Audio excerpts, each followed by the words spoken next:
Hello, everybody. Welcome to another live stream for History Valley podcast. Today, I am joined by R.G. Price, and today we're going to be continuing our discussion about his book, Deciphering the Gospels Proves Jesus Never Existed. Welcome back to History Valley, R.G. Price. Thanks, Jacob. Thanks for having me back on. Sure. And yeah, we can dive in a little bit deeper to the sort of the thesis of the book. Yeah. Oh, feel free to press hide on that. There's that little icon there. Yeah. Gotcha. There you go. Yep. Okay. So you're talking about the Gospel of Mark being allegorical fiction of the First Jewish-Roman War today. Correct. You prepared some slides that you're going to show the audience. So go ahead and Right. fire away. Let's get right into it. All right. So yeah, as he said, that's the sort of the main thesis of the book that I published back in 2018. Really gets into understanding sort of why the Gospel of Mark was written and the sources underlying it, and using that to understand whether or not there's really any historical basis to the narrative.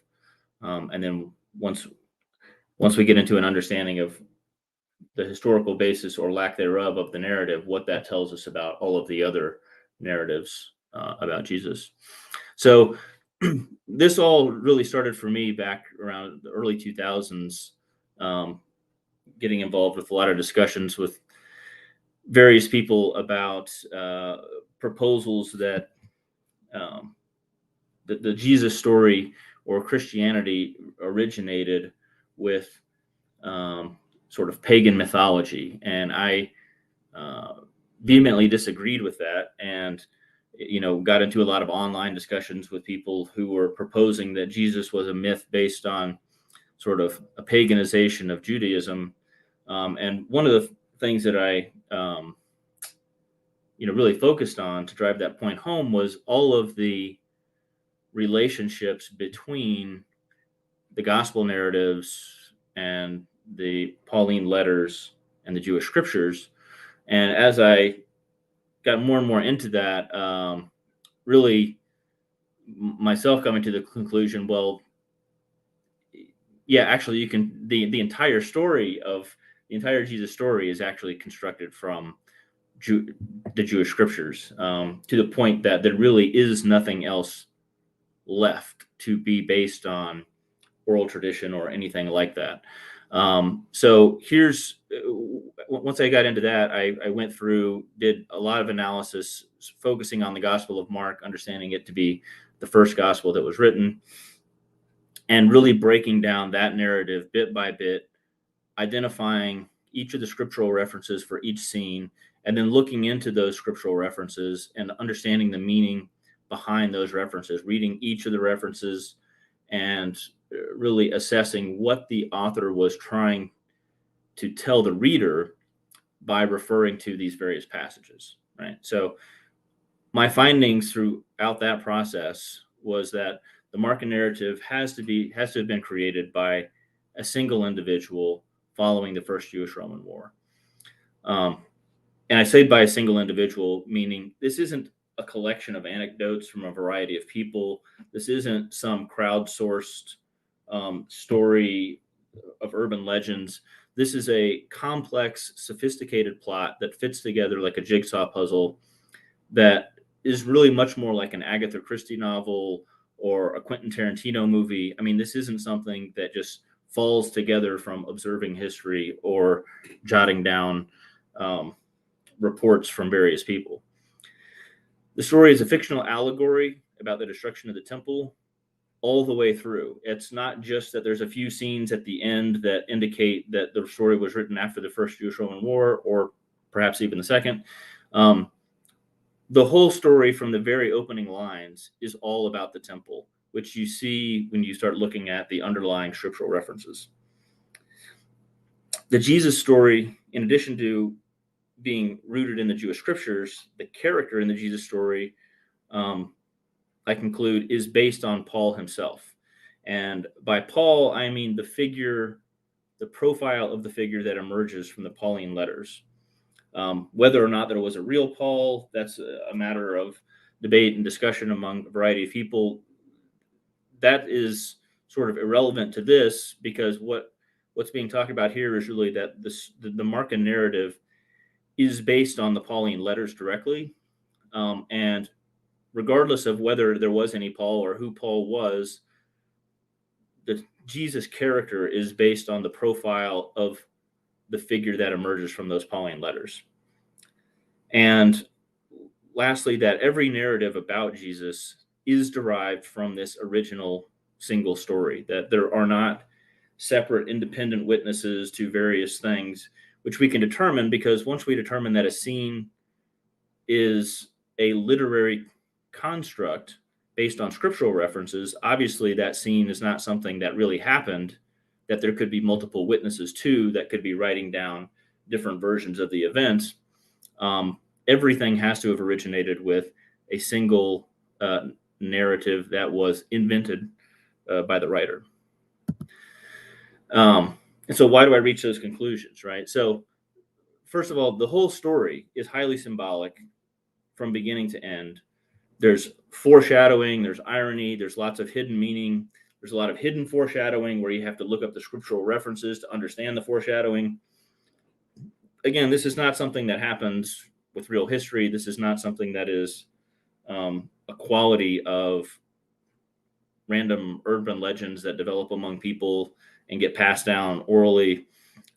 This is a product of an individual taking care, having scriptural passages in mind, and constructing a story from those passages.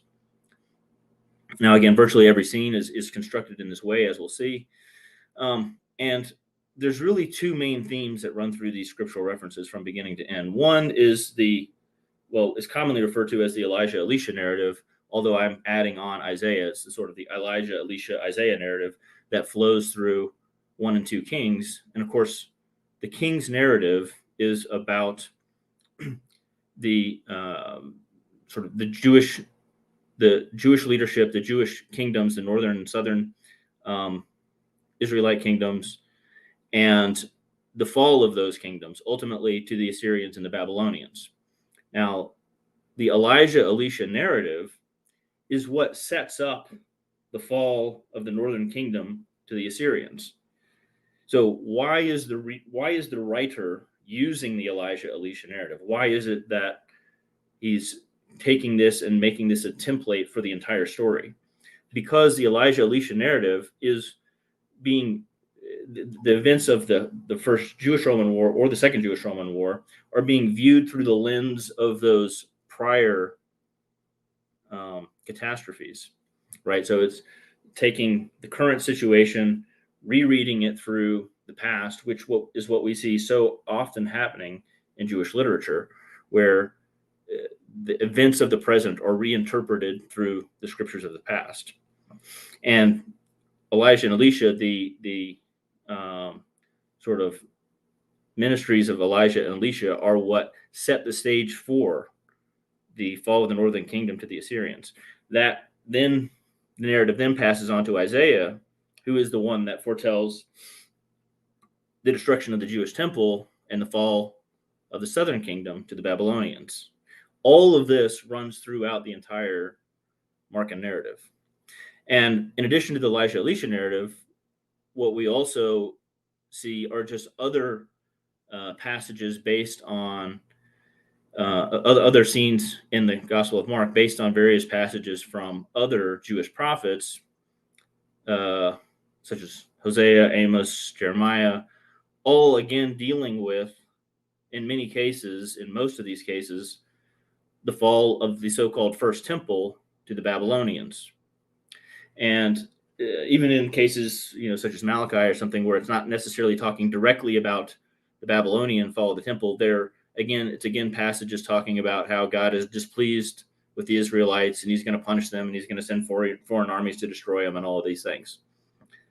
Again, all of this clearly relevant to the events of the Jewish-Roman Wars. And then when it comes to Paul, clearly the relationship of Jesus to his disciples mirrors that to the relationship of Paul to those same figures in the Pauline letters. And this really only happens in the Gospel of Mark. And in addition to that, there are many literary parallels, and we'll just look at a couple of examples between Mark and the Pauline letters. So, with laying that out, before we get into too much else, I just want to go with an overview of our understanding of how the Gospels were written and where they came from, starting with sort of the traditional explanation. And then we'll walk through some other potential models, right? So, the earliest Christian apologists and church fathers that we have record of, Irenaeus and others following him, certainly Eusebius, sort of finalizes all of this and sets it as a firm part of the Catholic understanding of the Gospels, is that the Gospel of John was written by John Zebedee, a direct disciple of Jesus, so it is an eyewitness account. The Gospel of Matthew, again written by a direct disciple of Jesus, it's an eyewitness account. Gospel of Mark supposedly is written by an associate of Peter's, who is passing on Peter's eyewitness account. The Gospel of Luke supposedly written by an associate of Paul, and Paul presumably has knowledge of Jesus through the other disciples in the community.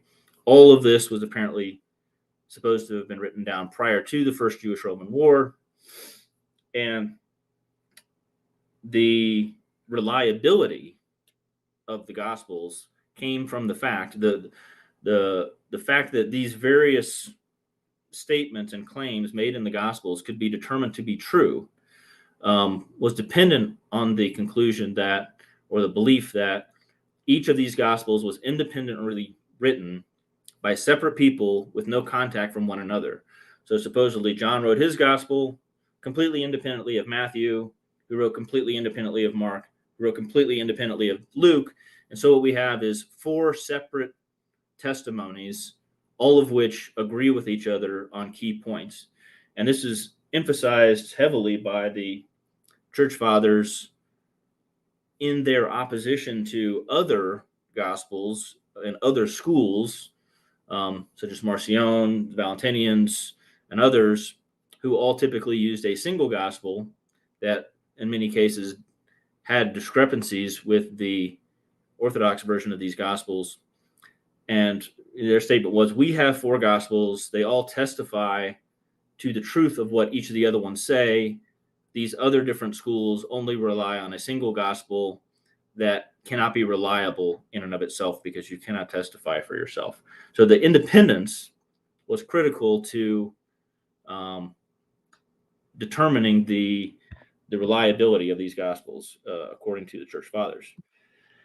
Now, sort of the modern consensus, and this is a view that's still held by, I would say probably the majority of so-called biblical scholars today, looks something more like this. So over the past few hundred years, it's been recognized that it's not really possible to continue to claim that these accounts were produced by eyewitnesses. So, and the majority of scholars today now recognize that the accounts were almost certainly written after the First Jewish-Roman War. So the model that most modern biblical scholars adhere to is something along these lines. This isn't meant to be, an exact representation of any specific model. This is sort of a generalized concept, but generally that there's this community of Jesus, of followers, that following Jesus's death, they, preserved his teachings and passed on stories about his ministry orally. And so there was this oral tradition that developed that maintained our understanding of Jesus's ministry and his teachings. And there may have been some written records that go along with that. We can lump Q into this community cloud and say maybe Q was a part of this community teachings or traditions that were being passed on. Importantly, over here we have Paul, who is a witness to the community, and Paul is separate and distinct from the Gospels. None of the Gospel writers, even though there's an acknowledgement that the Pauline letters were produced prior to the Gospels, the majority of biblical scholars today will maintain that the Gospels are completely independent from the Pauline letters and had no contact. The Gospel writers had no contact with the Pauline letters. And therefore, they use that to conclude that anything that is shared between the Pauline letters and the Gospels has increased credibility, because they still view Paul and the Gospels as separate sources and separate independent witnesses to traditions. But there is some acknowledgement of interdependence, and so there's this idea of the Gospel of Mark having been produced first, and then Matthew and Luke being dependent on Mark, and then also having these independent, Matthew and Luke both independently utilizing this so-called Q document and drawing on potentially other community traditions. The Gospel of John potentially is related to, has had some contact with the Synoptic Gospels, but then has its own independent witness of various community traditions. And so even though there's a recognition of interdependence, there's this idea that each of the writers is still also independently attesting to this community, that the presence of this community and the fact that this community existed and had stories about Jesus to tell is a witness to the historical Jesus himself. And lastly, what we'll see is what I'm calling here this emerging understanding. And again, this is not meant to be any exact model that necessarily represents anything that any specific scholar is proposing. And certainly there are people that would take issue with this and want to reorganize things and do things a little bit differently. Again, just to get general concept here, I've got Paul here sort of alongside the First Jewish-Roman War as this oblong box. And the reason for that is it's really unclear whether the Pauline letters were actually originated prior to the First Jewish-Roman War, or the very first words of the Pauline letters were not written until after the First Jewish-Roman War. There's reasons to put the Pauline letters on either side, and I think anybody that's steeped in this scholarship knows the Pauline letters are a bit of a mess, and it's really hard to figure out, with any certainty much about them. But I would say it's possible the Pauline letters were not produced until after the First Jewish-Roman War. It's possible that maybe the first parts of them were produced prior to. So anyways, everything starts with these Pauline letters. The Pauline letters are, in fact, the source of the teachings for Jesus that we find throughout the Gospels.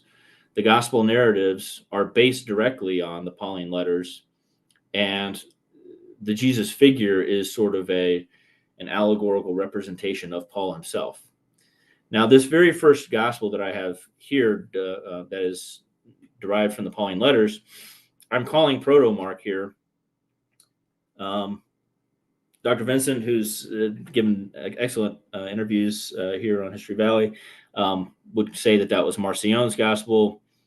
We'll get into reasons why.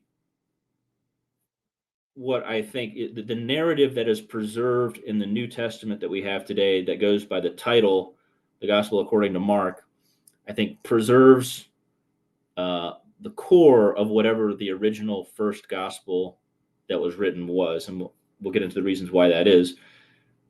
There's a variety of ways that could be explained. Maybe that is also Marcion's Gospel. Maybe Marcion's Gospel is derived from that original narrative. There's a lot of unclarity there. But what the important point here is that we have canonical Mark down here towards the bottom of the screen. That's what we have preserved in the New Testament today. Canonical Mark almost certainly contains edits and revisions that mean that it is not an exact copy of the original narrative. However, for reasons that we'll see, canonical Mark likely does preserve a vast majority of the first narrative. Although I think there's reasons to believe that parts of the story, even before 16:8, have been revised, and there are certain things that may not be exactly identical with how the story was first written. I think canonical Mark is likely a fairly close representation of what the original version of the story was. And then we have all of these other Gospels emanating from or being dependent on this original narrative. So we have one set of letters, these Pauline writings, a fictional narrative that is derived from the Pauline writings, and every single other narrative about this figure derives from that first narrative. That's the key takeaway. All right. Now, when we talk about these scenes and trying to determine what things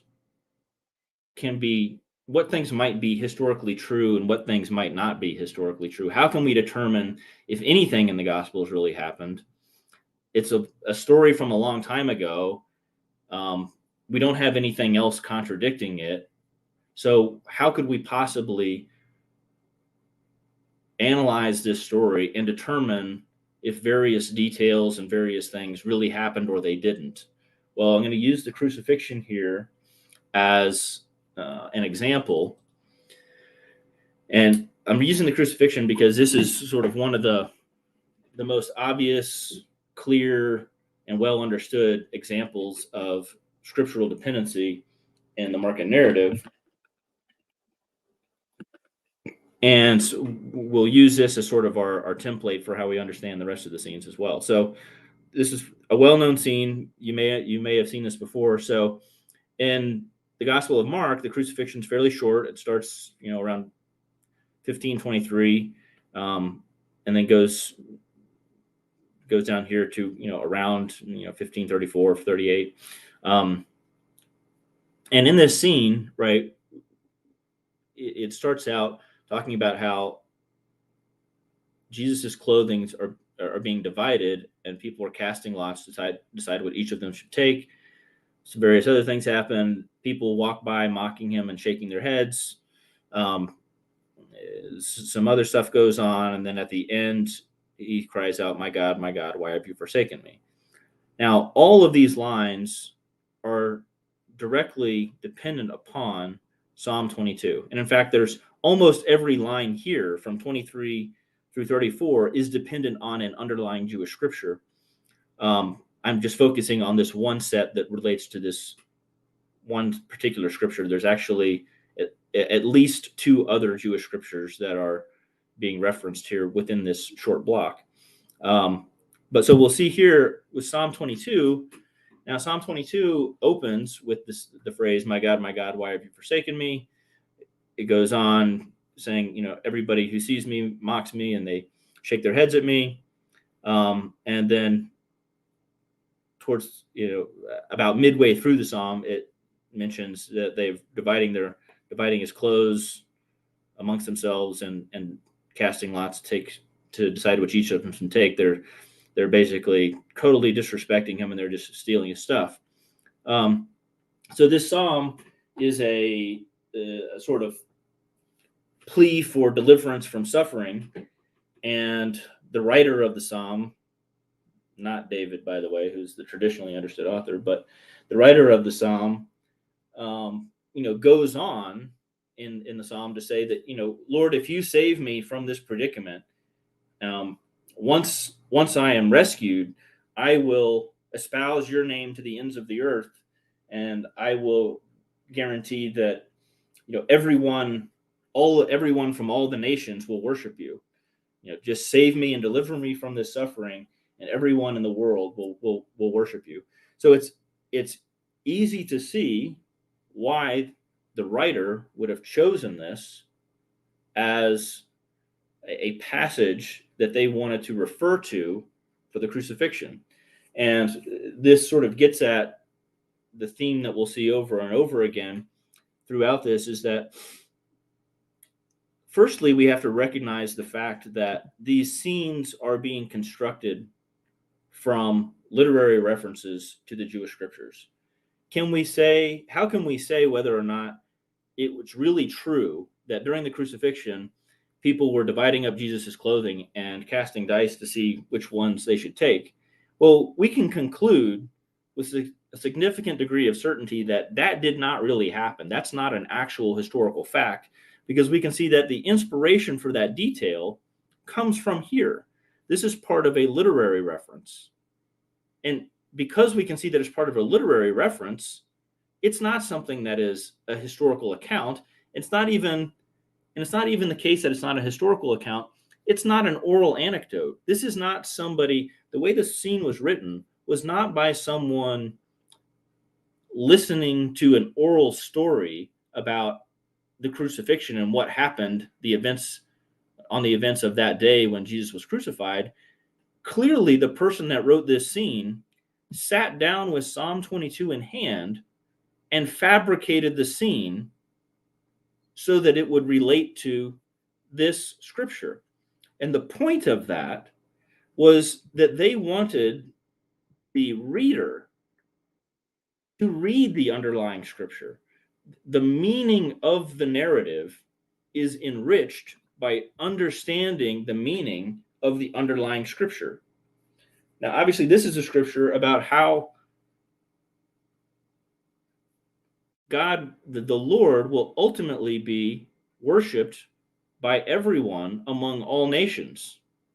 Obviously, that's what the writer wants the reader to understand. The writer wants the reader to make this connection with the underlying scripture. So again, this is not how history happens. This is not how oral traditions are passed on. This is how an individual writer creates scenes through literary techniques. Now, what I did in my analysis, once I started to understand that this is the way these scenes were written, I went through, simply made an Excel spreadsheet, went through all of these different scriptural references and started writing down sort of what the basic meaning and what the ideas were in the underlying scriptures that related to these scenes. And I had no idea what I was going to find when I started, but it didn't take long for me to see a pattern emerge, which is that virtually all of these scenes from the very beginning to the end relate to underlying scriptures about the destruction of the temple. Now, as happens in Jewish history or in Jewish storytelling, so often is we see these patterns repeated over and over again. And of course, there were existing stories about the destruction of the so-called first temple, the Temple of Solomon, supposedly. So the king's narrative, as well as many of the different prophets, all deal with the subject of the Babylonian conquest, the sort of destruction of the Israelite kingdoms, and the destruction of the temple. And that is a huge theme and a very pervasive theme throughout the Jewish scriptures. And that is also the theme that runs throughout the Gospel of Mark, really absolutely from beginning to end through the whole thing. So when you look over here on the subject of these references, you can see that over and over again, these scenes are being constructed from passages that deal either with the Elijah-Elisha narrative, which again is setting up the destruction of the Northern Empire, of the Northern Kingdom, or to various prophets that are sort of prophesying the Babylonian conquest and the destruction of the temple that's going to happen as a result of that. And of course, all of these sort of works of these prophets, these are all actually retrospective narrations of a historical narrative. So these were all likely written in the 4th, 3rd, or 2nd century BCE. They're retroactively narrating the main narrative of Jewish history, which deals with the loss of the Israelite kingdoms and the destruction of those civilizations. And what all of these prophets say about these events is that these things happened because the Jewish leadership and the Jewish people had disrespected the Lord and they were no longer keeping the Lord's ways. And so this was all punishment from God for the Jewish leadership having disobeyed the Lord and having diverged from his teachings. And so as a result, God sent foreign armies to destroy the Israelites and destroy the temple that he no longer wanted to be housed. He no longer wanted the Israelites to house, to provide his home. And that's what so much of the story of Israel's past was all about and focused on. Now, clearly, there's would be great reason to revisit that narrative in light of the events of the First and Second Jewish-Roman Wars, and that's exactly what the writer of Mark was doing. Now, so we'll look at here sort of an example from the opening of the Gospel of Mark. And again, the point here is that all of this stuff starts at the very beginning. It's, many biblical scholars will say, well, we can probably conclude that the Gospel of Mark was written after the destruction of the temple because of certain passages in Mark 13 where Jesus foretells the destruction of the temple. And, there's certain elements of sort of the later part of the narrative with the crucifixion that hint at issues of the destruction of the temple. And what I say to that is, no, it's not just that. It's everything. It's everything from beginning to end. The whole focus from the very first lines is on the temple. And we'll see that here. So the very first line of the canonical Gospel of Mark says, the beginning of the Gospel of Jesus Christ.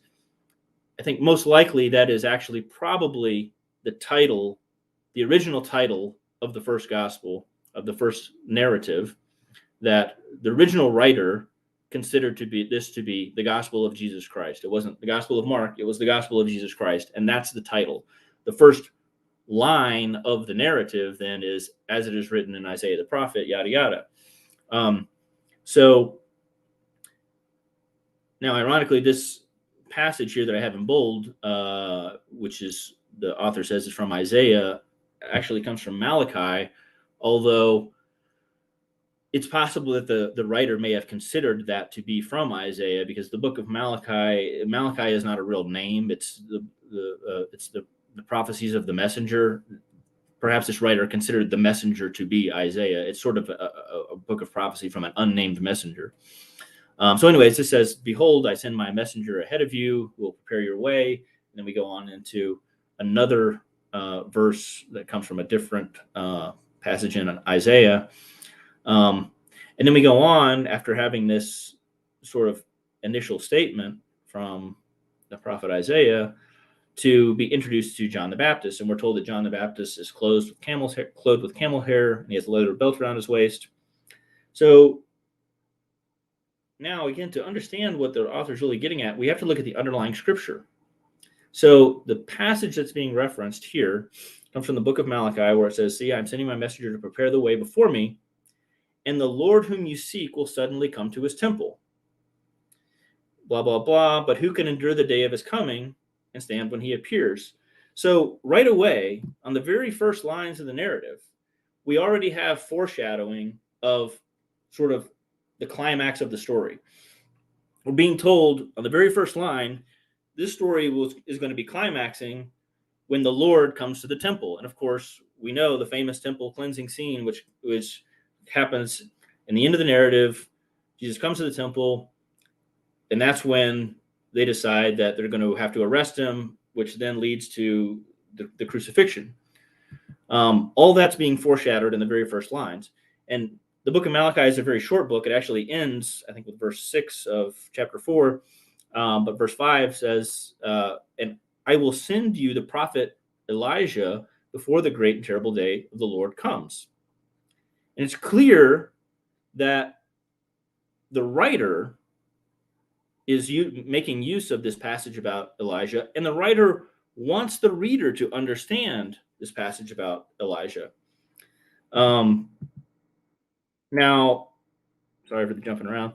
So again, remember, so we've got this passage from Malachi being referenced. Malachi tells us the Lord is going to come to the temple, but before he does, Elijah is going to come. Then we're introduced to John the Baptist, and lo and behold, John the Baptist is described as a man wearing a garment of hair with a leather belt around his waist, which refers to a passage in 2 Kings that describes Elijah. This is the story where the king's men were out in the wilderness. They run into Elijah. They come back. They report to the king. They describe the man, and he says, "Oh, that was Elijah the Tishbite." Well, the writer is saying John is Elijah, which relates back to the very first opening line about when the Lord is going to come. He's going to be announced by Elijah. Then we see John is Elijah. But none of this is made obvious. The reader has to understand this by identifying the scriptural references and reading into them. But beyond that, we can tell that the writer wants us to understand this relationship between John the Baptist and Elijah, because in Mark 9, after the transfiguration, as Jesus is coming down the mountain, the disciples stop Jesus and they say, "But teacher, why do the scribes say that Elijah must come first before the Son of Man?" And then Jesus says, "Well, I tell you that Elijah has come. He already has come, and they've done the things that they've done to him." And in the Gospel of Mark, that's not explained. The disciples say, the scribes say that Elijah is supposed to come first, obviously referring to the line here from Malachi 4. And then Jesus says, "Well, I tell you that Elijah has come." But he doesn't explain to them what that means, and he doesn't explain to the reader what that means. And so unless you understand that John the Baptist is Elijah, this scene doesn't really make any sense, and you can't figure out what's going on. So clearly, the knowledgeable reader, the initiated reader, is supposed to understand all of this underlying symbolism. And in fact, in the Gospel of Matthew, interestingly, obviously the writer of Matthew understood many of these scriptural references, and he ends up calling them out and making them much more overt. But the writer of Matthew, upon this scene, then says that the disciples' eyes were opened and they realized that John the Baptist was Elijah. So then the writer of Matthew sort of explains it to the reader and lets the reader know that John the Baptist is Elijah. But the writer of Mark never does that. So that's sort of, sorry, we'll come back. So this is sort of an example of where right from the very beginning, we can already see the story is being structured around this narrative about the destruction of the temple. Why is John Elijah? Why are we dealing with this Elijah-Elisha narrative? Again, that's everything that sets up the stage for the destruction of the Israelite kingdoms. Why are we being told this about this passage from Malachi? Again, we're being told from the very beginning that this story is about the events that are going to happen at the temple. So now we get to the temple cleansing scene, what many biblical scholars would consider to be one of the most important scenes of the whole gospel narrative, and the scene that many would say is the most likely to be historically true. There are certainly biblical scholars that will say if the real Jesus did anything at all, he went to the temple and caused a disruption there, because that's the explanation for why Jesus was crucified. Well, why did the Jews even crucify this person? Well, he must have been doing something so outrageous at the temple. That's what led to his crucifixion.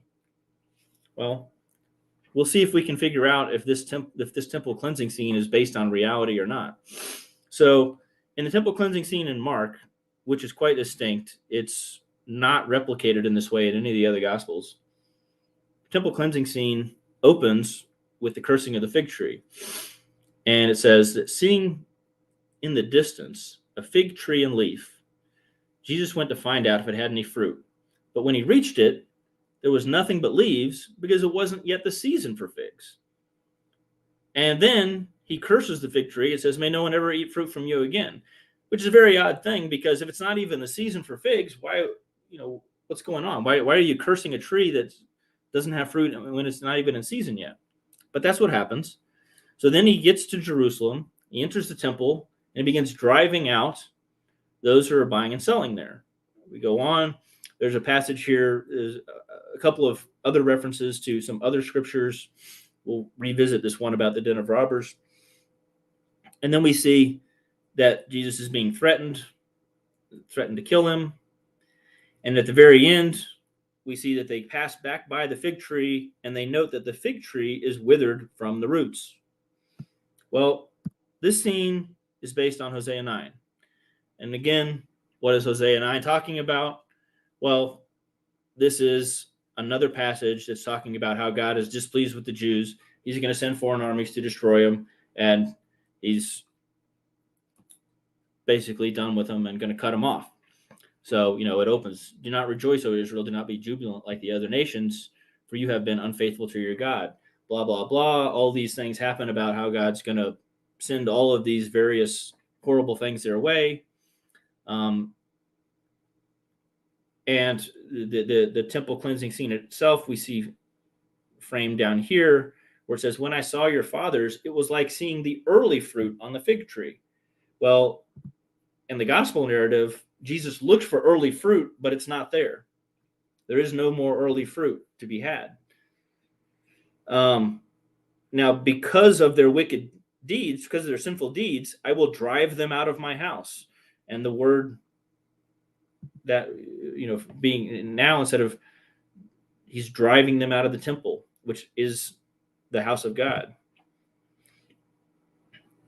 And then finally, we see with the conclusion of the reference that Ephraim is blighted, their root is withered, they yield no fruit. Again, the very clear reference here for the fig tree being withered from the roots. And obviously, how are you going to walk by and just see that roots are withered? That doesn't really make sense. But clearly, this is part of a scriptural reference. The whole scene is constructed from a scriptural reference.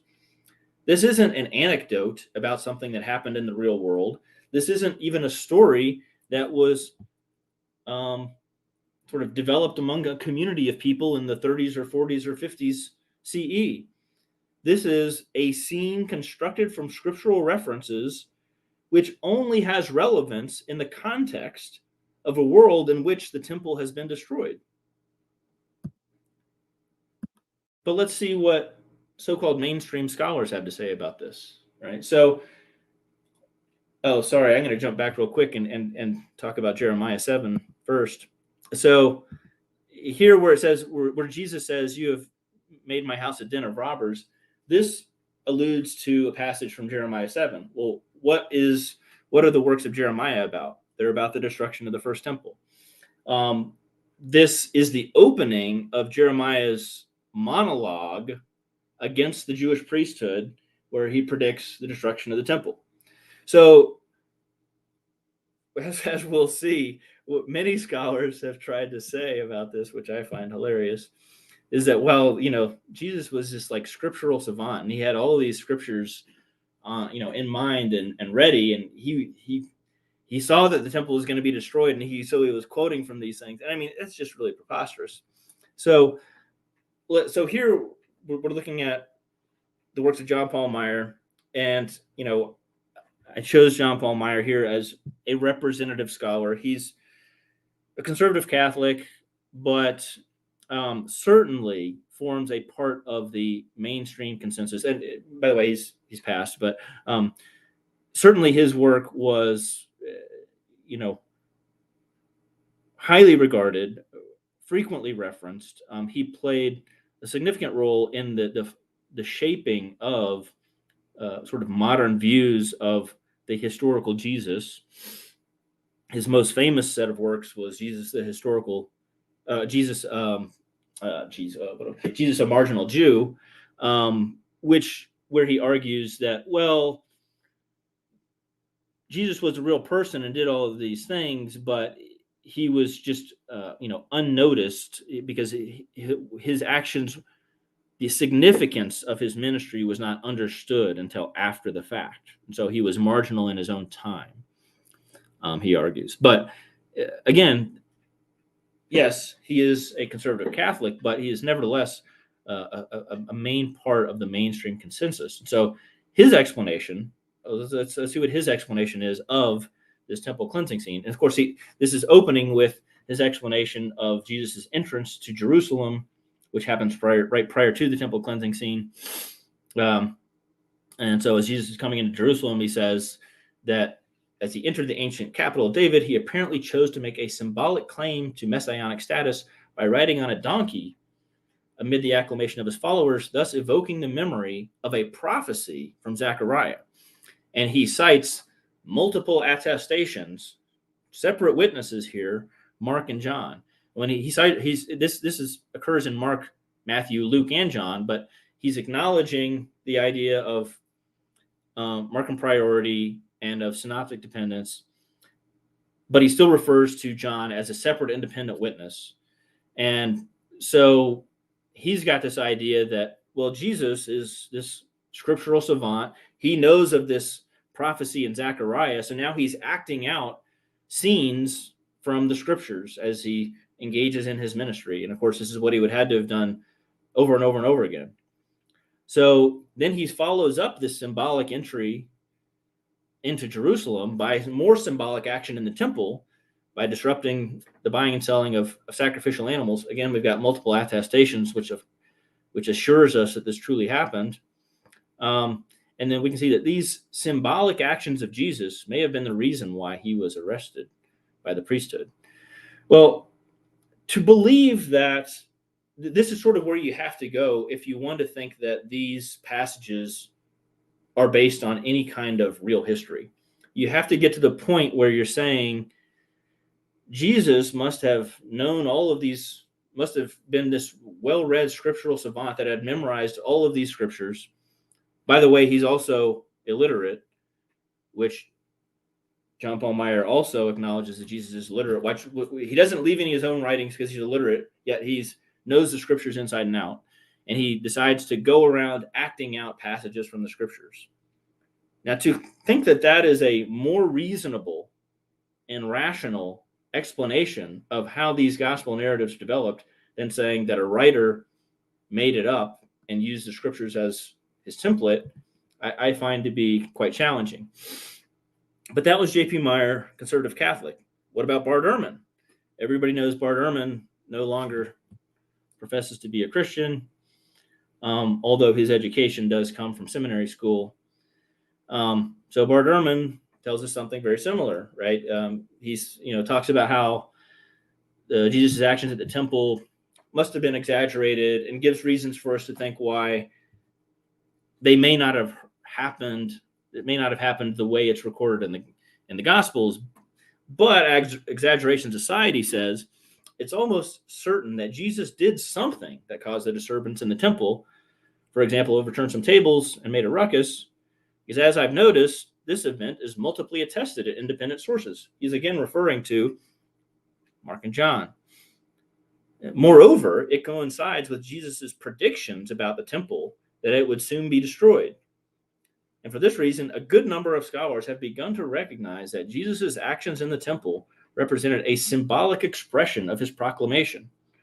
We should recall that sometimes Jesus engaged in symbolic acts that illustrated his apocalyptic message.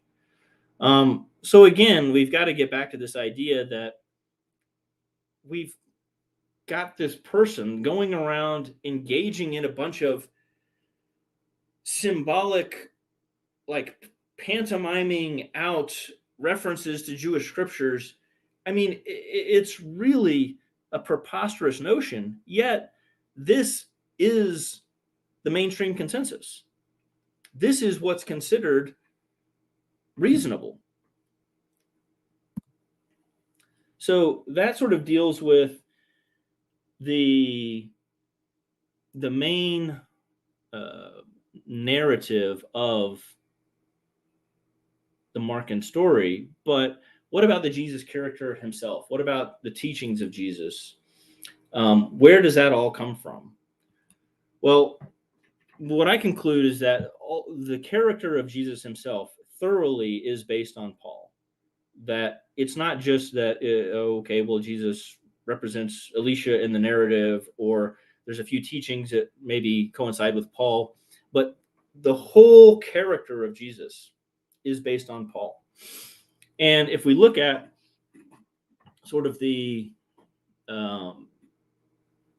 nature of Jesus in the Markan story, and compare that to the profile of Paul that we get from the Pauline letters, what we find is some striking similarities. Now, those similarities are far greater if we look at the Paul of Acts of the Apostles.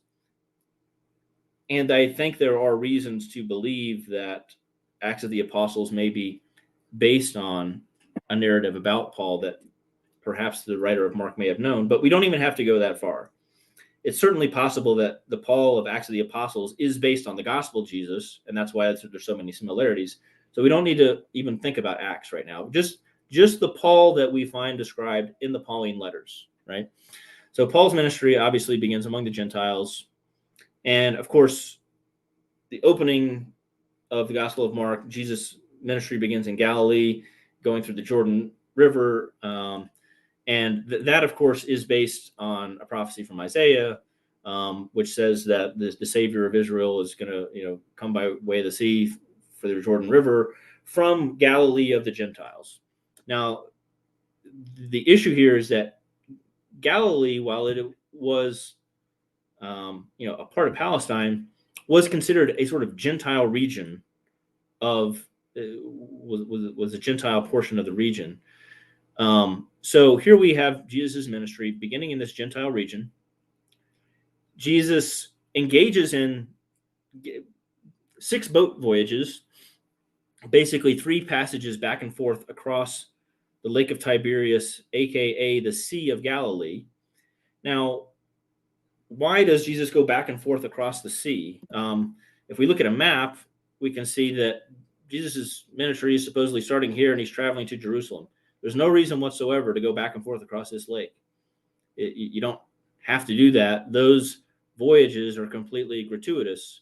Now, that's not to say that they're not symbolic and that they may not have been included in the story for the underlying symbolic meaning that the writer is getting at. The writer has Jesus going back and forth between Jewish and Gentile towns on both sides of the sea. There's definitely symbolism in those voyages, but certainly these sea voyages are completely gratuitous. They're not an essential part. They wouldn't be an essential part of any real travel, any real voyage from Galilee to Jerusalem. Yet we know that Paul engaged in sea voyages. Paul's ministry took place between Greece and Asia Minor and Palestine. So, basically the areas of Turkey and Syria and Greece. And so Paul was having to sail back and forth across the Aegean Sea or the Mediterranean Sea multiple times. And so Paul's ministry, which you can glean from the letters alone, involved sea voyages, as does Jesus's, even though Jesus didn't really need to. Paul's teachings were frequently misunderstood, and he had to re-explain them over and over again to people who were not grasping his ideas. He writes all these stern letters back to his audience and the Corinthians and stuff. Why haven't you understood what I'm saying? Jesus does this exact same thing throughout the Gospels. He's constantly, throughout the Gospel narrative, he's constantly going to his disciples and to his other audiences, and they're not grasping his message. He's got to re-explain stuff to them. They don't get it. Paul was harassed, arrested, beaten, all of these things, as is Jesus, and we'll take a quick look at a summary of that. So you'll find references to this throughout the Pauline letters, but this is a nice succinct sort of highlight of it in 2 Corinthians, where it says Paul's talking about the other apostles and how they're treated by different communities, and he's asking, why am I treated as lesser than them? And he says, are they servants of Christ? I speak as if insane. I am more so.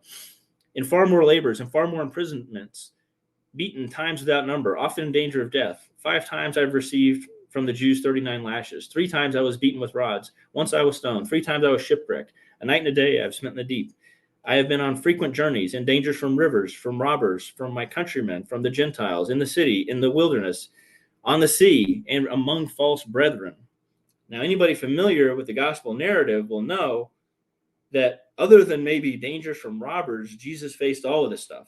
Famously, the false brethren, right? So we've got the betrayal by Judas, dangers on the sea where Jesus has to still the storm and walk on the water, dangers in the wilderness, dangers in the cities. He's faced all of these things. as did Paul. Right? Paul regularly expressed concern for the poor. In fact, Paul's whole ministry is supposedly about going around collecting money to give to the poor. Same with Jesus, right? Paul, and then this is what I think is some of the most significant part, is that Paul had disputes with Peter, James, and John, who were considered, who the Pauline letters say, are identified as pillars of the Jesus worshiping community. Now, interestingly, in the Gospel of Mark,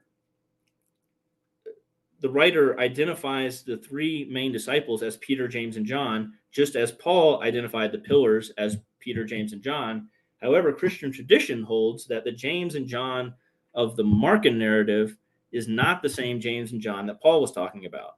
Because the sort of traditional scholarship holds that James and John Zebedee are disciples of Jesus, while the James that Paul is talking about is a literal brother of Jesus. And those are different people. So they're supposed to be different groups. But the relationship that Jesus has with Peter, James, and John in the Markan story is remarkably similar to the relationship that Paul has, the contentious relationship that Paul has with Peter, James, and John. Not only that, but in the letter to the Galatians, Paul says that he rebukes Peter face to face. So does Jesus. In fact, Jesus says that Peter is Satan. He rebukes Peter to his face, calls him Satan, says that he doesn't have in mind the ways of the Lord. And ultimately, we see that Peter abandons Jesus. He denies his association with Jesus. Neither Peter nor any of the disciples are present during the crucifixion. In the Markan story reads very plainly like a polemic against the pillars. And then in the letter to the Romans, in the closing of the letter to the Romans in Romans 15, Paul says that he is going to be traveling to Jerusalem, and that he is in fear of his life in doing so. So Romans 15 says, talks about sort of just it's the closing statements, and he says, strive together with me in your prayers to God for me, that I may be rescued from those who are disobedient in Judea, and that my service for Jerusalem may prove acceptable to the holy ones. So this seems to paint a profile of somebody who has this ministry. They're planning a trip to Jerusalem, and they're seeking prayers for their safety because they are unsure of their safety on that trip. And by the way, we never really hear from Paul in Jerusalem, writing from Jerusalem. Now, but what about the teachings? What about these teachings of Jesus, all this wisdom? Where do those come from? Well, they come from the Pauline letters. And there's a lot of examples in the book. The only reason I've included these examples here is because they're some of the shortest and most succinct. I don't want to get into the long passages, but so here's one example from Galatians. We've got this list of vices that are the works of the flesh, that are the things that you're supposed to avoid. In Mark, the list is not exactly the same, but it's pretty darn close to the same. And again, these are the sort of vices that come from within. They are of the flesh. These are the evil things that defile you. It's the same teaching that we find in Galatians. Again and again, as we'll see, these teachings are never attributed to Jesus in the Pauline writings. They're always Paul coming up with these, or the writer of the Pauline letters coming up with these teachings, espousing these different platitudes. Never are they attributed back to Jesus. One of the ones that's most interesting, I think, is in Mark 10, where James and John are arguing over vying for leadership. Jesus sort of scolds them all, scolds all of the disciples, and says, whoever wishes to be first among you must be slave of all. Instead of trying to be, these ruler and leaders, you have to be a slave to be the first. And the only other place where a phrase anything like this exists in the entire Bible, Old and New Testament, or in extra biblical scriptures of the period is in 1 Corinthians, where Paul says that he has made himself a slave to all. I view this as the writer of Mark indicating that Paul is the true apostle, and that these other disciples that are constantly being disparaged by Jesus throughout the story are all not the true apostles. This is an allusion to Paul being the real leader, who is the first. And then, of course, we've, teachings that are, often associated with Jesus, like, love your neighbor as yourself. We find that in Paul, but Paul never says, and as Jesus taught, or, whatever. He doesn't attribute this to Jesus at all. Now, love your neighbor as yourself comes from Leviticus, but it is not a commandment in Leviticus. Paul is the one that elevates this to the status, or the Pauline letters are the ones that elevate this to the status of being one of the greatest commandments, which, again, we see repeated in the mouth of Jesus. Now, another famous one is, of course, the statement about taxes, but that's even the thing about, pay your taxes to Caesar and, give each what they are due, both by Paul and Jesus in the Gospels. Again, that's barely breaking the surface. There are dozens of these associations between the Pauline letters and the Gospel of Mark. But again, let's see what the consensus scholars have to say. What do the mainstream scholars say? This is, I'm using here the Jesus Seminar as just an example. The Five Gospels, What Did Jesus Really Say? A really important work in mainstream scholarship, where the Jesus Seminar went through, had all of these huge number of scholars, including, I believe, Dr. Robert Price was a part of it. They would vote on whether or not a certain saying from any piece of literature that attributed it to Jesus. Here, the five Gospels represent the four canonical Gospels plus the Gospel of Thomas.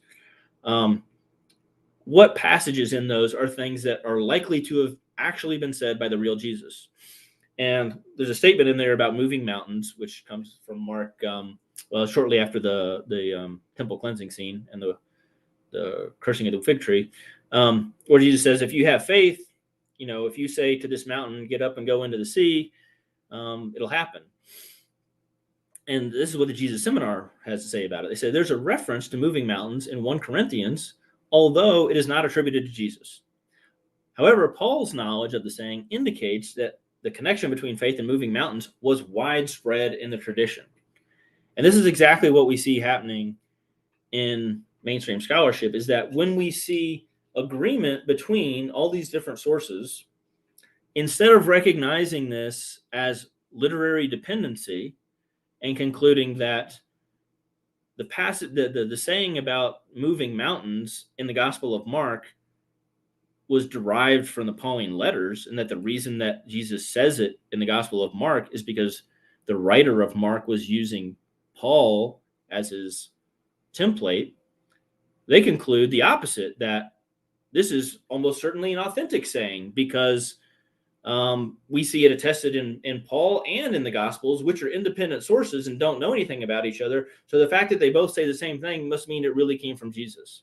When in fact, a more parsimonious understanding of the data would lead us to the conclusion that this didn't come from Jesus at all. It came from Paul. So who is Jesus according to the Pauline letters? And it gets really complicated, because I think many people would now agree that trying to assess the Pauline letters is a minefield, because certainly, not almost certainly, the Pauline letters as we have them today contain many revisions by multiple hands over some duration of time, in some cases by opposing schools of thought, attempting to simply point to passages in the Pauline letters and try to explain or account for them is fraught with problems, and will undoubtedly lead to incorrect conclusions about what the earliest writer of these letters thought about Jesus. So I can't even say, and in fact, I'm including a passage here from Ephesians, which we know, or which is widely agreed not to be an quote unquote authentic Pauline letter. So, but these are passages that, regardless of who wrote them, how could these things be written about someone if that was a real person, right? So in Galatians, the whole point that Paul says is, my gospel is not of human origin. I didn't receive it from a human source, nor was I taught it. I received it through a revelation of Jesus Christ.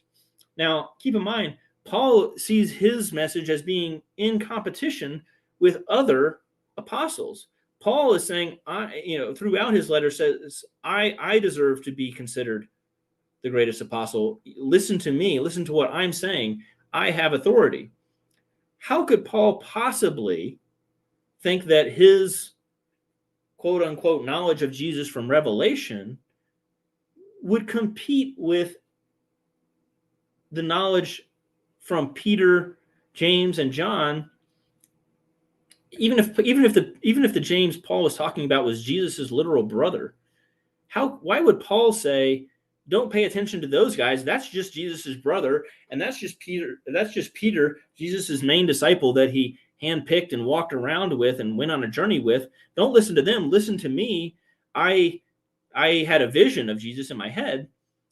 That's not a line of reasoning that would be used if the writer of this layer of the letters thought that the other apostles were actual literal human acquaintances of the real Jesus.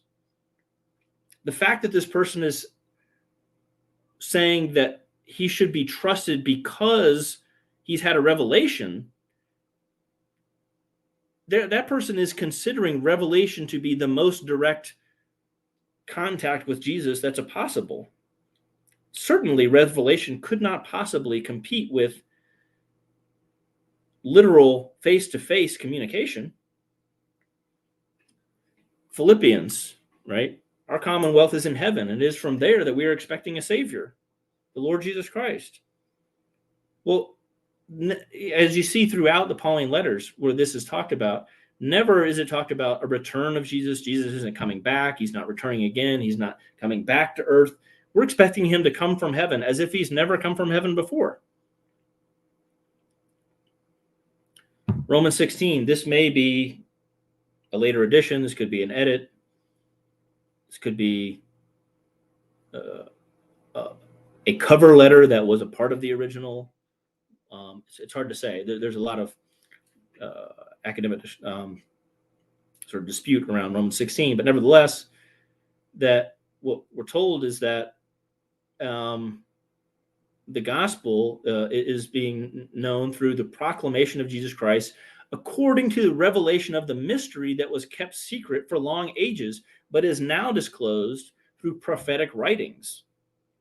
Well, if Jesus was just on earth, walking around, preaching to people, wasn't that person the person that was revealing this message? How is this a mystery that's been kept secret and is now revealed through prophetic writings if a person was just here saying all this stuff? It doesn't make any sense. Romans 10 and Romans 10 from sort of beginning to end is quite difficult to deal with.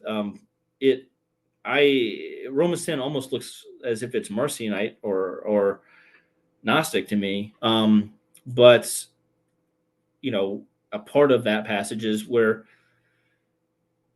the writer is talking about how Jews don't know God and they have not believed in God. And he says, how are they to call on one in whom they have not believed? And how are they to believe of one whom they have never heard?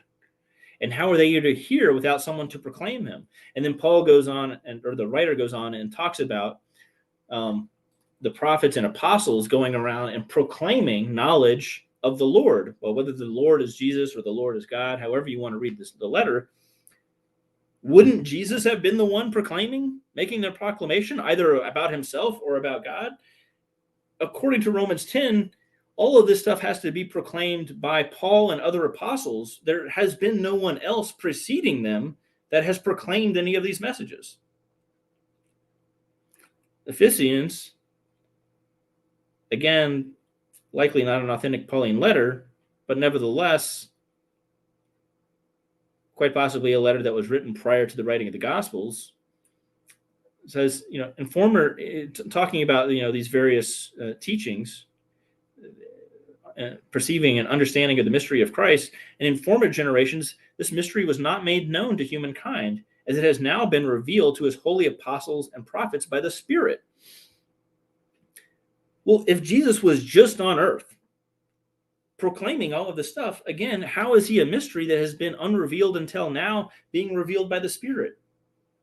He was just revealed as a human being walking around telling everybody stuff that apparently thousands of people witnessed, and was crucified with a huge audience. I mean, those things are just completely incompatible. So what do we know about all of this, right? So how were the Gospels received? What is it that led people to put stake into these stories and to believe that what they said were true? Why did they think that Jesus was a real person? Why did they believe that these Gospels were historically accurate? Well, again, just a few examples here. Justin Martyr, one of the earliest apologists that really tells us something that seems to be based on gospel stories, not necessarily the canonical gospels, but gospel narratives that are very similar to the narratives that we read in the Bible today.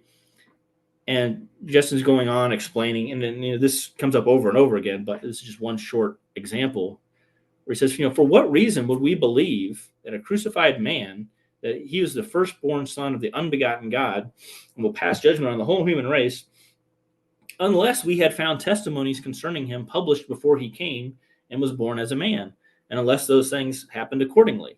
So what Justin's talking about, and he highlights these throughout his writings, are the correlations between the gospel narratives and the Jewish scriptures.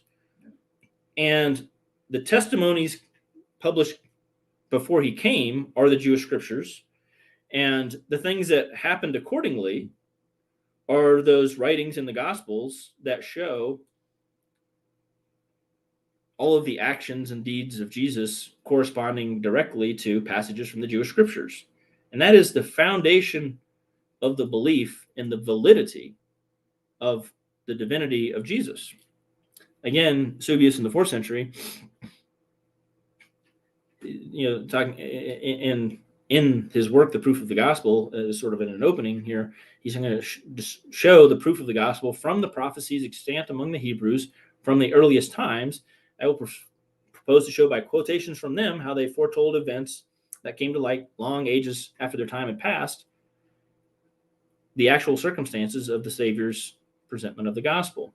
And again, both of these figures go through, they take scenes like Psalm 22 and the crucifixion, and they show how those Psalm 22 aligns with the events of the crucifixion. And so Psalm 22 must have been a prophecy that foretold all this stuff. And that's the basis. That is the thing that convinces them that Jesus is real and that all this really happened and that he's really the Son of God.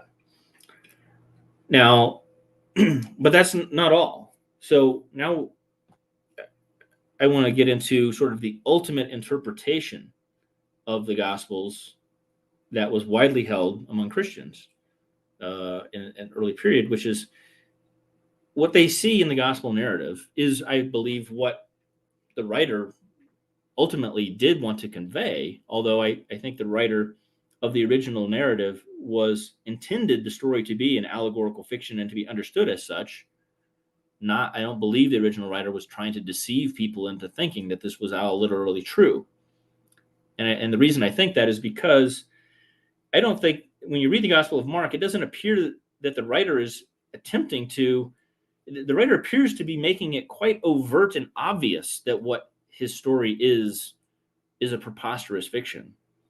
He's not attempting to cloak any of this in the trappings of reality. I mean, he's including tons of stuff that couldn't possibly happen. Walking on water. I mean, who thinks that's true? I mean, that's ridiculous.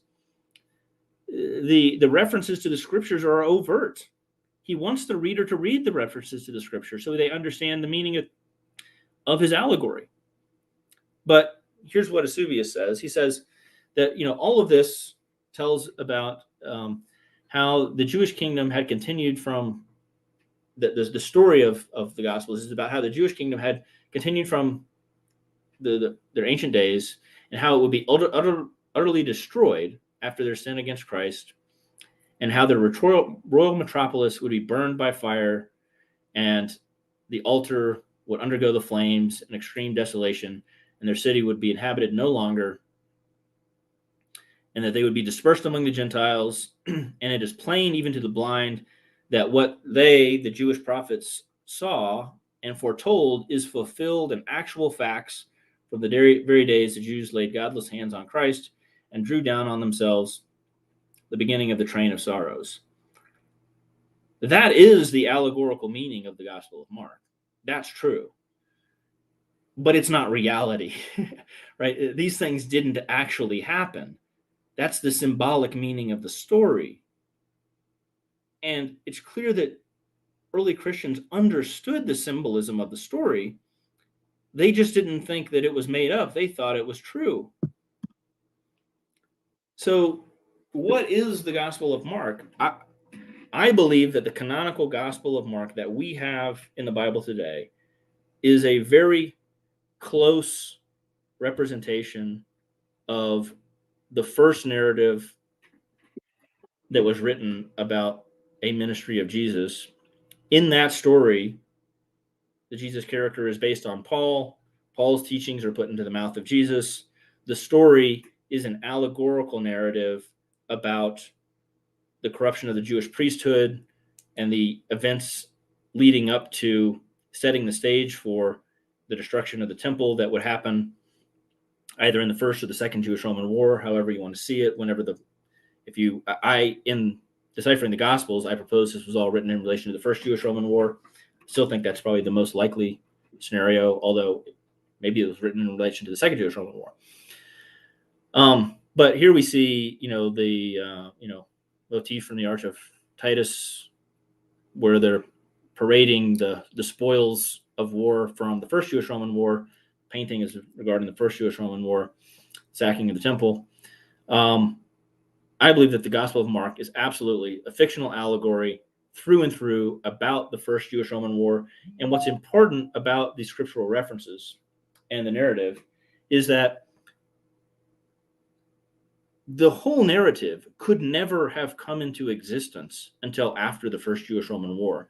The context of the narrative is a world in which the temple has been sacked and Jerusalem has been defeated and conquered. So it cannot possibly be a story that is based on anecdotes from the 30s and 40s from some community. It is a story that was invented from whole cloth after at least the first Jewish-Roman War. And that is why I conclude that it was the Gospels that inspired belief in a human Jesus, not a human Jesus that inspired the Gospels. And that's it. Let's see, how do I... Let me... You want me to go ahead and turn off your screen? Yeah, how do I stop my screen? I removed it from the screen. Oh, gotcha, okay. Yeah, all good. Okay. I think I'm hearing... Yeah, I'm hearing myself from your end. Oh. Well, anyway. Okay, everybody. We'll be taking super chat questions now. So if anyone has questions for RG Price, please super chat. And while we wait for one, I do have this question for you in the meantime. When do you date Proto-Mark? I'll just, I think this is an important thing that not enough scholars do. I'll say I don't know. When I wrote the book, I wanted to be able to date Proto-Mark into the 70s or 80s CE, but I would say I don't know. For me, I think the clearer question is, do I think that the narrative would have been written in relation to the first Jewish-Roman War or the second Jewish-Roman War? In relation to the second Jewish-Roman War, which would be more in line with something like what Dr. Benson would propose, that leaves a difficult timeline to deal with. I like dating it earlier because that gives more time for the narrative to have influenced people and for the concepts of Jesus that become popularly widespread to have disseminated from the narrative. But I would say it had to be at least the very latest would be 140. It couldn't be after 140, and the earliest would be the 70s. But trying to pin it down more than that, I still don't know.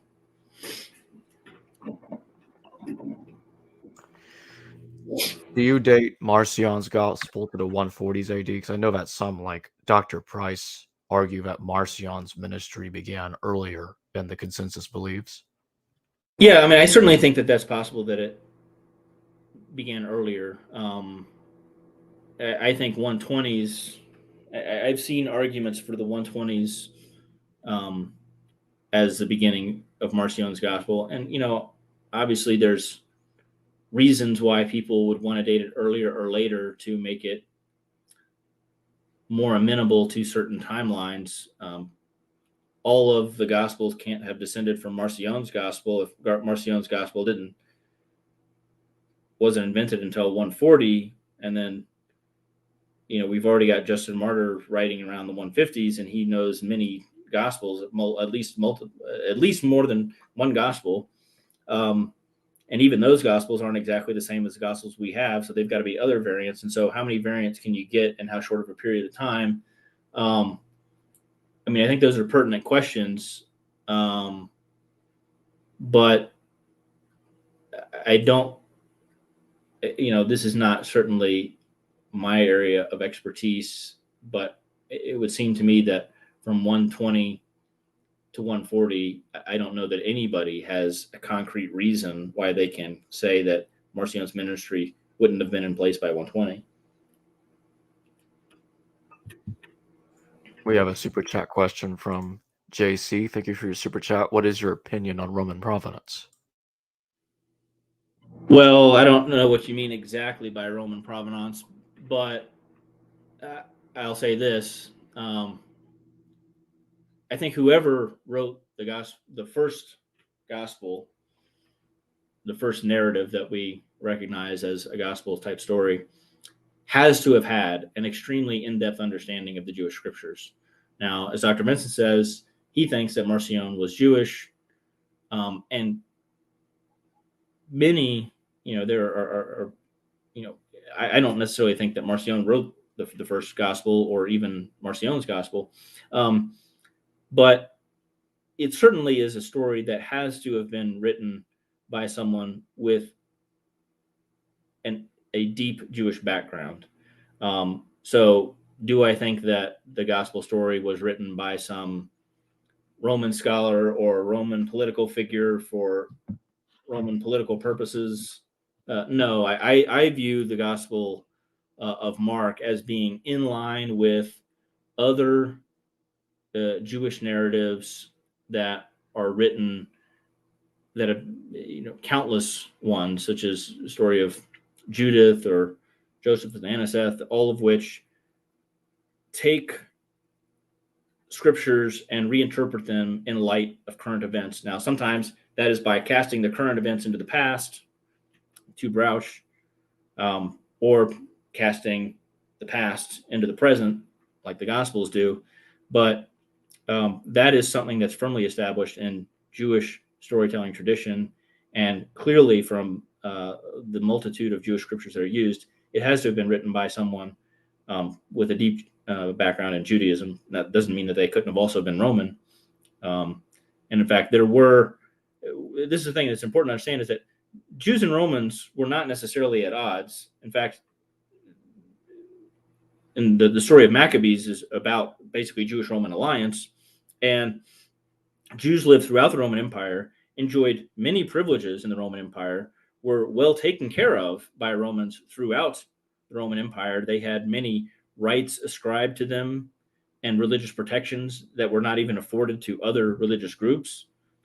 many Jews were on the side of the Romans, and after the First Jewish-Roman War, and even especially after the Second Jewish-Roman War, many Jews were opposed to those actions. Many Jews blamed the Jews in Jerusalem for the destruction of the temple and the destruction of Jerusalem. It's not like all Jews were on the side of the Jews and they hated the Romans or anything like that. Many Jews were on the side of the Romans.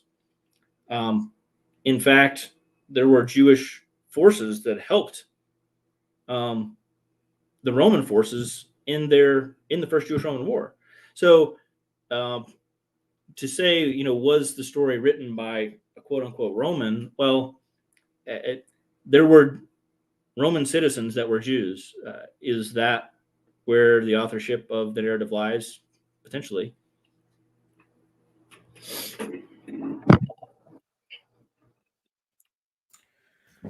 Looks like so far we don't have another super chat.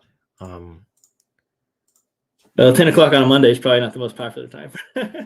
Well, there are 65 people watching right now. But let's see. We'll see. So I did want to bring up one more thing. Sure. Which is a passage by the evangelical pastor Rick Warren.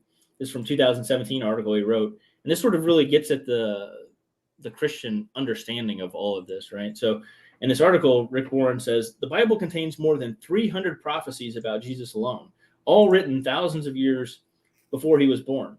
The Bible prophesied about when he'd be born, where he'd be born, how he'd be born. Jesus couldn't have manipulated his birth to fulfill those prophecies. It also predicted how he would die. 1,000 years before Jesus died, David described Jesus' death on the cross in one of the Psalms. He didn't use the word crucifixion because no one knew that word at the time. But long before the Romans were even thinking about crucifying people, David described it. Only God could have known that. And of course, that really gets at the crux of the whole thing. And Rick Warren is correct that there are essentially over 300 correlations between the gospel narrative and the Jewish scriptures. And that tells you the extent to which this narrative is constructed from the Jewish scriptures. That it's not a narrative that exists independently from them. It's not a historical account that happens to have all these alignments. And the fact that Christians have for so long not been able to recognize that all of these literary links between the gospel narrative and the Jewish scriptures indicate that the story is a fabrication is quite bewildering. I mean, it's not as though Christians have been unaware of the symbolism or unaware of the literary basis of the narrative. They have always known it from the very beginning. The 2nd, 3rd, and 4th century scholars called out all of this symbolism. They identified many of these scriptural references, but they did not interpret those as a product of literary invention and literary dependency. They viewed this as a historical account that was testified to by multiple independent witnesses, that was independently written down about something that some real person was doing, and that these over 300 points of alignment are the sort of proof that all of this stuff was foretold. And so I think that really what I'm proposing here in this analysis of the Gospel of Mark should not be considered outrageous or controversial at all. In fact, it's really just a much more mundane explanation for where this narrative came from that is much more in line with how we know Jewish stories were written at this time than the idea that there was a person who did a whole bunch of things, all of which are aligned with these statements from the Jewish scriptures. I mean, I just find that almost comical that people considered scholars with a PhD after their name can still, with a straight face, write that there was a person that was going around acting out scenes from the scriptures. I mean, that's just, it's beyond the realm of reasonable rationality when the most clear explanation is simply that the writers were the ones inventing the story.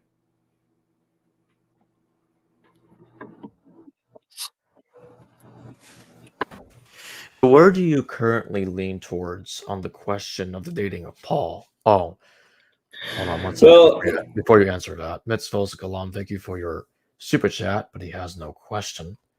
Really appreciate yeah, I it. mean, as I said in the beginning, Paul is traditionally, obviously the modern consensus is that the Pauline letters were produced all prior to the First Jewish-Roman War. I started with that assumption, as many people do when they get into biblical scholarship. You sort of start with the mainstream assumptions, and then you end up digging more and more and seeing why those assumptions don't make sense. There are numerous passages in the Pauline letters that make more sense in the context of a world in which the temple has been destroyed.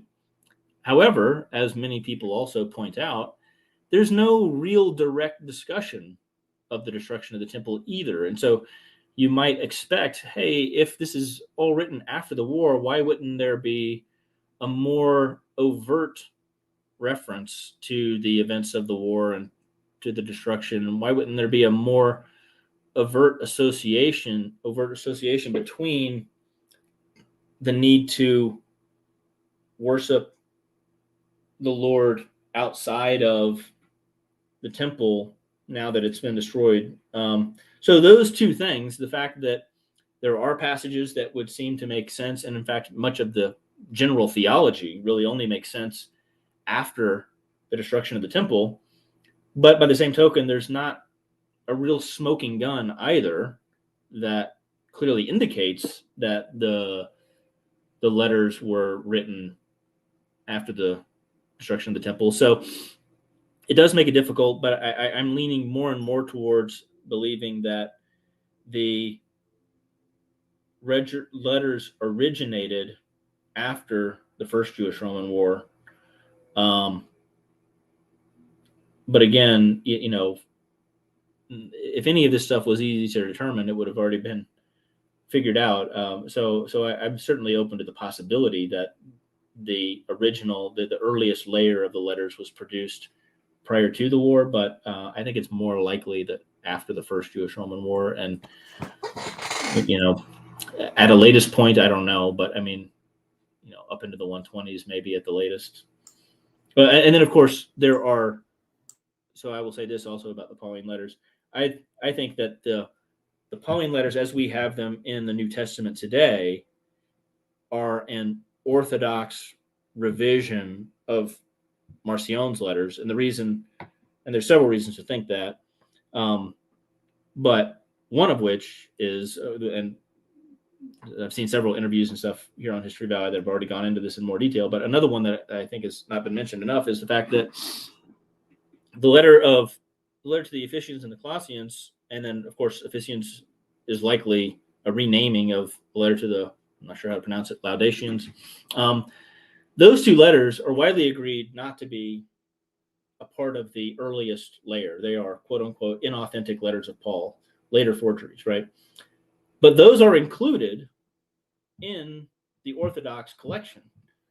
So we know that those were included in Marcion's collection.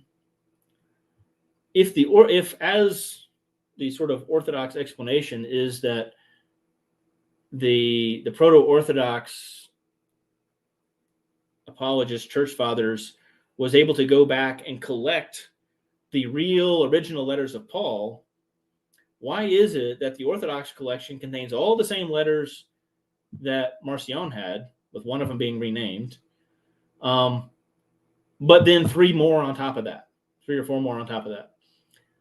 So it looks very much to me like the Orthodox collection is an expansion that starts with Marcion's and then builds upon it. The fact that it includes prior inauthentic letters. Now, if it were the case that Marcion's collection had Colossians and Laodiceans, and then the Orthodox collection did not include Colossians and Ephesians, then I might say, well, maybe there's something to that. But I think clearly it looks like the Orthodox collection is built on top of Marcion's, which then gets into a whole other framework of, once you start recognizing that Luke and Matthew are likely dependent on Marcion's, it follows suit. These things, the gospel and the letters of Paul were hand in hand with Marcion. If you're copying from his gospel, why aren't you copying from his letters? It would seem that those two things make sense to go along together. And it seems to me that Luke, Acts, and the pastoral epistles are all part of a single expansion on Marcion's New Testament that takes Marcion's gospel, adds the Lucan material to it, takes Marcion's Pauline letters, adds on the pastorals to go along with Acts of the Apostles, and makes additional proto-Orthodox edits, does the reordering, puts Romans in the front, adds on the opening statement about Jesus being from the seed of David, all of that stuff. All of that was very likely, I would think, part of a single process that was done by someone to make a proto-Orthodox version of the Marcionite gospel. So, and I consider maybe Luke, Acts, and the Orthodox version of the Pauline letters as quite likely the basis of the Orthodox New Testament. That was very likely sort of the foundation upon which the Orthodox New Testament was based, because that took sort of Marcion's work as the base, created something very similar, but expanded upon it and added in Acts of the Apostles to be the narrative that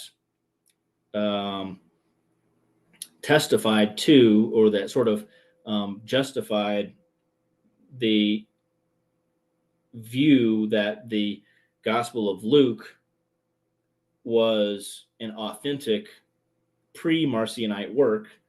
Is Acts of the Apostles is sort of the work that testifies to Luke existing before Marcion, and sort of makes that whole unit a unit that would exist as a collection that stood in opposition to Marcion's collection. That view kind of reminds me of PhD candidate Jack Bull's view, and his PhD supervisor is Marcus Vincent, actually. Yeah, well, that makes a lot of sense. Yeah, it makes sense that Dr. Vincent would be associated with that.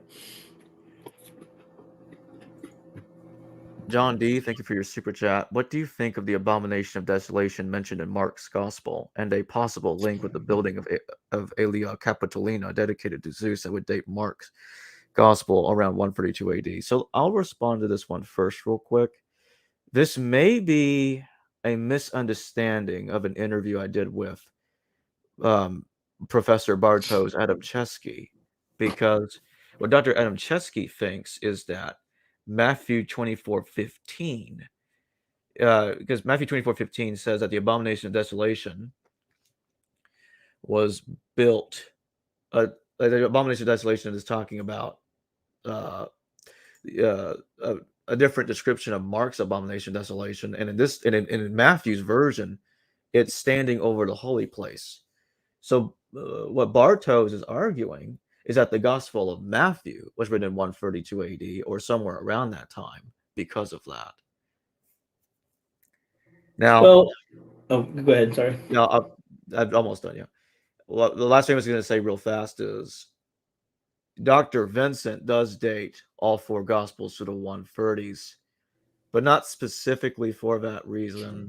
More to do with his views on Marcion. Yeah, I'm trying to remember the name. He passed about 10 years ago, of the scholar that really advocated that view that was tried to date Mark after the Second Jewish-Roman War based on that passage. At any rate, I will say this, and this is something that I do talk about in the book I'm working on now. And this is going to get into a really complicated and controversial thing that probably we're not going to be able to resolve here. But I don't think that is talking about what happened after the Second Jewish-Roman War. Well, I think that the ending of Mark is dependent upon some writings from Philo. And in Philo's account of the administration of Caligula and against Flaccus and on the embassy to Gaius, that's where we see there's a lot of correlations there between those writings from Philo and Mark 12, 13, 14, 15. And on the embassy to Gaius is where Philo describes the erection of a statue of Jupiter that is proposed by Caligula to be set up in the temple. And it would have been around like 140, 141, something like that it would have been erected. But it ends up that Caligula ends up getting killed and those plans don't go through and it's never erected. However, none of that is made clear in the writings from Philo. And it looks like from the writings of Philo that it's imminent that this statue, which is called an abomination by Philo, is going to be set up in the temple. And Philo says that this erection of this statue in the temple is going to lead to the destruction of Judaism. And within this same set of writings, within the same account of the administration of Caligula, is where we also have our fullest account of Pilate in all of ancient literature. So Pontius Pilate features in that account. It's also where the mocking of this Jewish invalid as the supposed king of the Jews, which happens in Alexandria, happens. And so in this sort of relatively dense set of works from Philo about Caligula, we have a discussion of the administration of Pilate, talking about